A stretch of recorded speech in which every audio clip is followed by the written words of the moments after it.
d'hectares, tu as Une vingtaine. 20 hectares.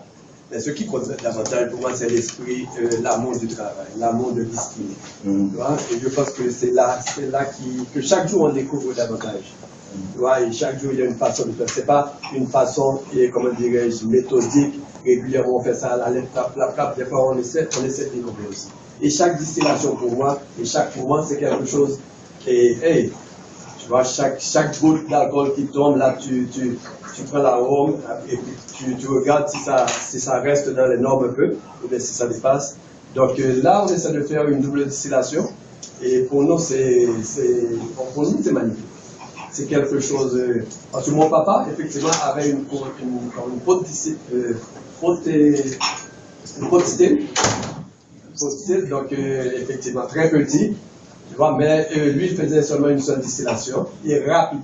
Donc, c'est pas avec à feu contrôlé, donc effectivement, c'était à feu nu, mais on ne contrôlait pas l'intensité du feu, tu vois, qui pourrait définir quand même la distillation.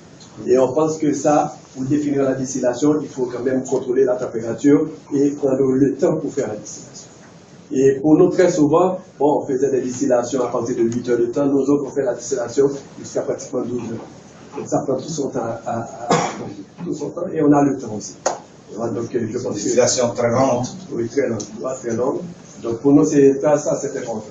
Et quoi d'autre là? Donc bon, là. La chose spéciale, je veux dire encore, excusez-moi Fritz, c'est que normalement c'est difficile de participer en masterclass avec au final du rhum blanc.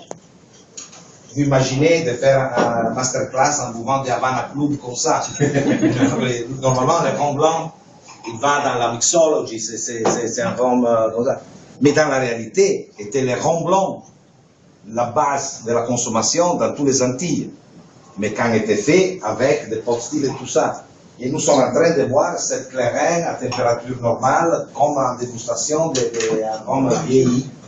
Alors, il faut considérer, quand aussi nous allons boire, considérer cette façon. Et quand tu bois le clairin, peut-être pas dans notre palais culturel, parce que nous avons un palais culturel qui va s'évoluer avec l'expérience. Si nous buvons des rhums agricoles, nous buvons des rhums de mélasse, nous prendrons cette goût dans notre bouche. Le clairin, c'est très différent. Au début, parce que c'est ça. Mais petit à petit, tu as envie de boire. Et de reboire un peu, et de reboire un peu. Et Fritz, il m'a dit la première fois, et aujourd'hui je peux confirmer, il m'a dit, Luca, avec le clairin fait comme ça, tu n'auras jamais mal à la tête. Et c'est la vérité. Moi, je peux boire 14, 15 verres de clairin, je n'ai jamais eu mal à la tête. C'est d'ici, peut-être un peu de sommeil, un peu de... Excusez-moi, ça vieillit combien de temps avant? Zéro. C'est dès la distillation? Non, une autre chose très importante que nous allons oublier, mais parce que pour le clairin est normal, mais c'est pas normal. Vous savez, les moments que vous allez boire, pour exemple,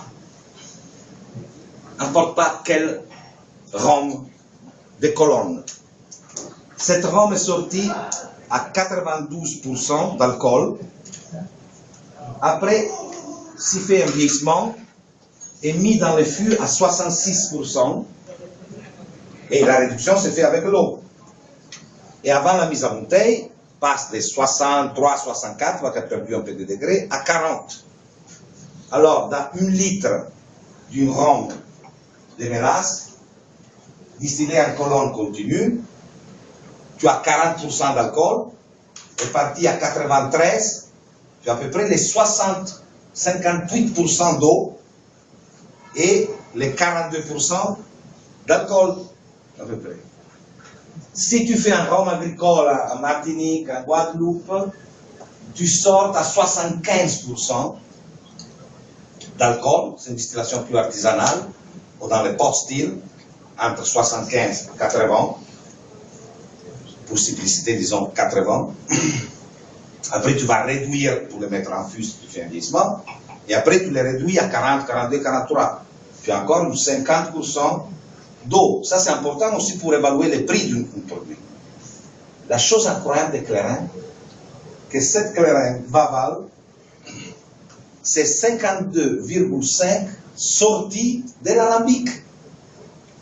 C'est pas un foolproof comme le whisky, que c'est un foolproof des fûts.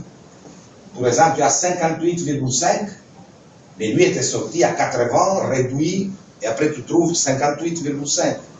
Ça, c'est 52,5 de la colonne, de l'arabique.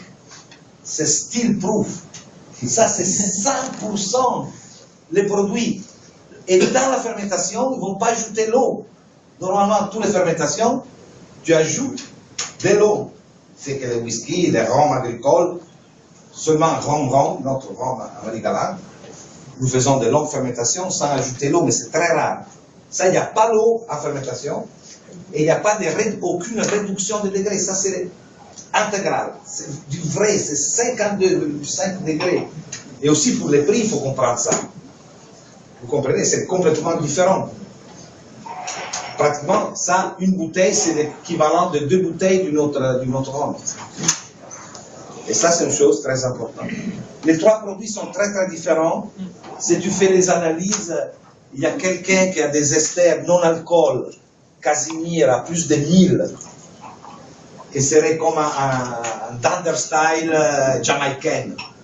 C'est une richesse, il y a la truffe, c'est une chose de folie.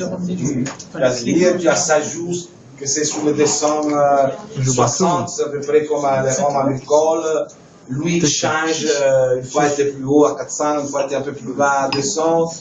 Mais il y a une richesse aromatique qui permet que tu peux boire un rhum blanc presque en dégustation et c'est très très bon. Si vous voulez, une question à savoir au tout début, le rhum, on le mettait dans des barriques pour le stocker. Et donc, il vieillissait, on ne gérait pas le vieillissement comme maintenant, mais enfin, il était toujours brun quelque part, le rhum.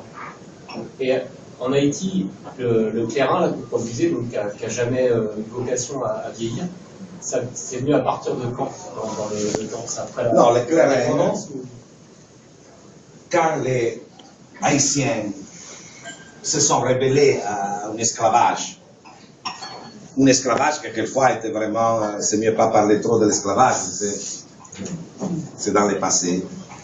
Ils se sont trouvés, ils ont fait la révolution, ont gagné, se sont retrouvés les utiles des productions des colons français. Mais petit à petit, ils n'avaient pas les bois, ils n'avaient pas la possibilité de faire des fûts, des choses comme ça. Après, dans les 1860, la famille Dupré-Babancourt, Dupré et l'abbé, arrive, qui avait des origines de Charente, il arrive et commence, il amène des fûts et tout ça. Mais les clairins, surtout, c'est un aliment. Moi, je pense que les clairins, c'est comme étaient les vins en Italie il y a 20 ans. Pour mon père ne peut jamais manger s'il n'y a pas les vins. Tu comprends? En Italie, c'était un aliment. Et les vins naturels, vous pensez, l'année 60, la consommation dans la province d'Alessandria, au sud de Turin, était de 6 litres par personne, comme paysan. 6 litres par jour. Pas 6 litres par année. 6 litres par jour, il faisait aussi de l'eau et vin. Par exemple, les spritz, aujourd'hui il y a des cocktails spritz, en effet, de l'eau avec le vin dans la région de Friuli. Toutes les régions d'Italie avaient un nom différent.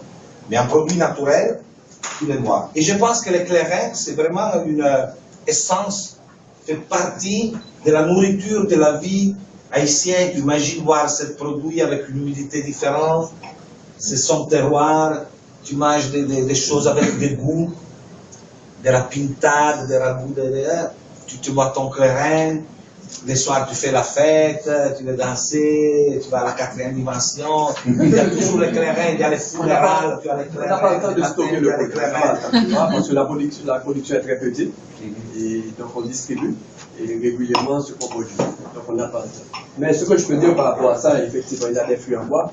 Moi, j'ai fait l'expérience de conserver ce produit dans des bouteilles, et pendant 5 ans, le même produit. Dans des bouteilles, vous voulez acheter et toute la réserve Acheter. Donc là, vous pouvez conserver dans les bouteilles. Donc là, et c'est toute une autre